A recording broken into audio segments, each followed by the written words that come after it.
First అయితే stove on చేసుకొని pan పెట్టుకోవాలి. పాన్ కాస్త హీట్ అయిన తర్వాత ఆయిల్ వేసుకొని, ఆయిల్ కాస్త హీట్ అయిన తర్వాత ఆనియన్స్ వేసుకుంటున్నాను. నేనైతే ఇక్కడ 4, 5 ఆనియన్స్ యూజ్ చేస్తున్నాను మీడియం సైజ్‌వి.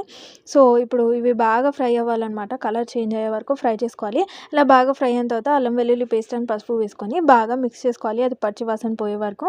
సో, ఇలా ఫ్రై చేసుకున్న తర్వాత టమాటోస్, ఉప్పు, కారం యాడ్ చేసి ఒక 5 మినిట్స్ మూత పెట్టేస్తే ఈ టమాటోస్ అన్నీ బాగా మగ్గి జ్యూసీగా అవుతాయన్నమాట. సో, ఇలా అయిన తర్వాత మనం వాటర్ యాడ్ చేసుకోవాలనమాట.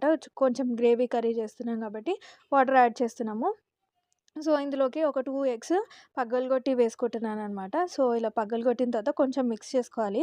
ఇలా మిక్స్ చేసుకుంటే అంత ముక్కలు ముక్కలయ్యి ఎగ్ కర్రీ బాగా అవుతుంది.